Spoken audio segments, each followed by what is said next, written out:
ඉතින් ඔයත් අතේ තියෙන මුදලට iPhone එකක් මිලදී ගන්න බලන් හිටියා නම් මේ වීඩියෝ එක ඔයාට. ඉතින් මේ වෙනකොට iPhones අපිට මාකට් ප්‍රයිස් එකේ රුපියල් 30000 ඉඳන් රුපියල් ලක්ෂ 4 ඉක්මවා ගිය iPhones පවා අපිට බලා ගන්න පුළුවන්.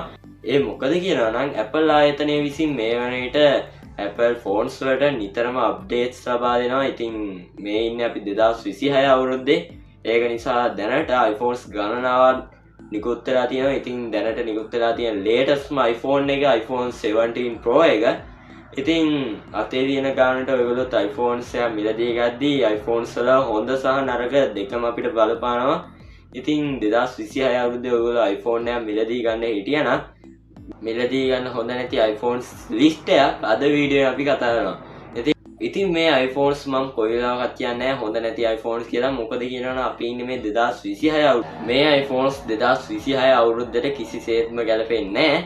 ඉතින් මේ iPhones වලට Apple ආයතනය විසින් දැනට iOS update පවා ලබා දෙන්නේ නැහැ. ඉතින් අපි වීඩියෝ එකට ගිහිල්ලාම කතා කරමු මේ iPhones මොනවද කියලා. ඊට කලින් අපේ channel subscribe කරන්න නැතුව නම් වීඩියෝ බලන්නේ දැන්ම පල්ලෙහා තියෙන like button එක press කරලා වීඩියෝ එක like එකක් දාලා දැන්ම අපේ channel subscribe කරන්න. එහෙනම් වැඩි වෙලා ගන්න නැතුව අපි යමු වීඩියෝ එකට.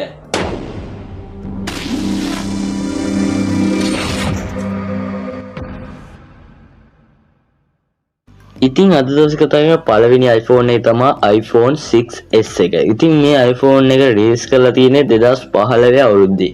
ඒ කියන්නේ මේ වෙන විට අවුරුදු 6මාරක් වගේ පරණ ෆෝන් එකක්. ඉතින් ඇයි මේ අවුරුදු 6මාරක් විතර පරණ ෆෝන් එකක් අපි buy කරන්නේ? ඉතින් සරලව කිව්වොත් මේක 2015 නිකුත් කරලා තියෙන හින්දා මේකේ ඩිසයින් එක ඩිස්ප්ලේ එක මොඩියුලර් ටයිප් A ඩිස්ප්ලේ එකක් නෙමෙයි. ඉතින් සාමාන්‍ය වශයෙන් මේකට IPS පැනල් එකක් තමයි ඉන්පුට් වෙලා ඇවිල්ලා තියෙන්නේ.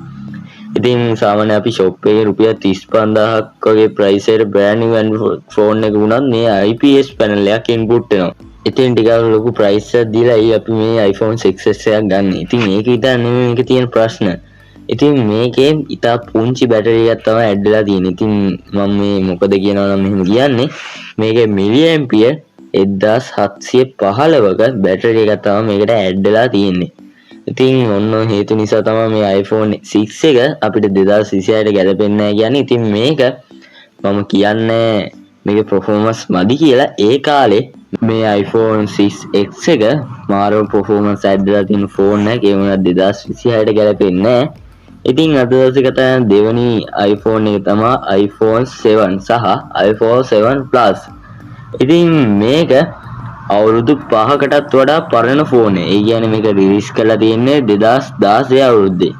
ඉතින් මේකේ 6x එකට වඩා, ඒ කියන්නේ iPhone 6x එකට වඩා ඩිසයින් එකේ ලොකු අප්ඩේට් එකක් වෙලා නැහැ. ඉතින් සමාන අප්ඩේට් එකක් තමයි මේ iPhone 7 එකේ 7 Plus එකේ ඇඩ් වෙලා තියෙන්නේ iPhone 6x එකට වඩා. ඉතින් මේ iPhone 7 එකටත් මේ වෙන විට iOS අප්ඩේට් ලබා දෙන්නේ නැහැ. ඉතින් iPhone 6x එක වගේම තමයි මේකේ සිස්ටම් එකේ ලොකු අප්ඩේට් බලා ගන්න වෙන්නේ නැහැ. ඉතින් මේකේ ඩිස්ප්ලේ එකත් ඒ කාලේ IPS පැනල් එකක් තමයි මේකට ඇඩ් වෙලා ඇවිල්ලා තියෙන්නේ. ඉතින් මේ iPhone එක ඔයගොල්ලන්ට මාකට් එකේදී use iPhone විතරයි ගන්න පුළුවන් ඉන්නේ. කියන්නේ iPhone 7 Plus එක ඔරිජිනල් brand new iPhones බලා ගන්න වෙන්නේ.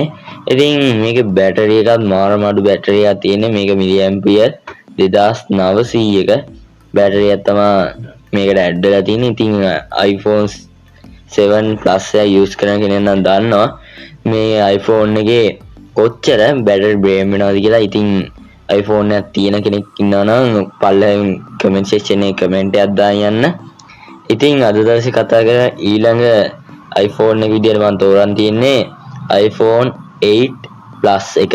ඉතින් මේකේ iPhone 7 Plus එකට වඩා ලොකු අප්ඩේට් එකක් බලා ගැනීම හැකියාව වෙන්නේ නැහැ. පොඩි අප්ඩේට් එකක් තමයි මේ iPhone 8 Plus එකට මේගොල්ලෝ ඇඩ් කරලා තියෙන්නේ. ඉතින් මේක රිලීස් කරලා තියෙන්නේ 2017 අවුරුද්දේ. කියන්නේ දැනට අවුරුදු 8ක් විතර පරණ iPhone එක. ඉතින් මේකට ඇඩ් වෙලා තියෙන ඩිස්ප්ලේ එක රේඩියන IPS පැනල් එකක් තමයි මේගොල්ලෝ මේකට ඇඩ් කරලා තින්නේ. ඉතින් ඒ විතර නෙමෙයි මේකේ බැටරිය මිලි ඇම්පියර් හවර් 2690ක් වගේ පොඩි බැටරි එකක් තමයි මේගොල්ලෝ මේකට ඇඩ් කරලා තියෙන්නේ. ඒ නිසා බැටරි බේම් වෙනවා හිතා ගන්නවත් බැරි විදියට. ඉතින් මේකටත් iOS අප්ඩේට් මේ වෙනකොට iPhone සමාගම විසින් ලබා දෙන්නේ නැහැ. සාමාන්‍යයෙන් මේක ඔයගොල්ලන්ට මාකට් එකේ රුපියල් 50000ක් වගේ ප්‍රයිස් එකට ඔයගොල්ලන්ට මිලදී ගන්න පුළුවන්. ඉතින් මීට වඩා ඔයගොල්ලෝ ටිකක් ප්‍රයිස් එක වියදම් කරලා ඔයගොල්ලන්ට මීට වඩා හොඳ iPhone එකක් මිලදී ගන්න නම් වටිනවා. ඊට අමතරව ඔයගොල්ලන්ට Android ෆෝන් එකකට උනත් change වෙන්න පුළුවන්. ඉතින් අද දවසේ කතා කරන අන්තිම iPhone එක විදිහට මම තෝරන් තියන්නේ iPhone X එක. ඉතින් මේ X එක Apple ලගේ වෙනස්ම දෙයකට අරන් ආපු ෆෝන් එකක් කියන්න පුළුවන්. ඉතින් මෙච්චර මීට කලින් රිලීස් කරපු ෆෝන් එකක්වත් මේ iPhone X එක තරම් සමාන නැහැ. ඉතින් ඩිස්ප්ලේ වලින් බැලුවත් ටිකක් ඔබ්බට ගිහිල්ලා සිනමැටික් කට් අවුට් එක මේකට පළවෙනි වතාවට Apple ඇඩ් කරලා තියෙනවා. ඉතින් මේ සිනමැටික් කට් අවුට් එක ඇඩ් වෙලා තියෙන නිසා මේකේ ඩිස්ප්ලේ ක්වොලිටියත් අපි කතා කරපු අනිත් iPhone වලට වඩා මේකෙත් වැඩි කරලා තියෙනවා. ඉතින් මේක රිලීස් කරලා තියෙන්නේ 2018 අවුරුද්දේ. ඒ කියන්නේ දැනට අවුරුදු 7කමාරක් විතර පරණ iPhone එක.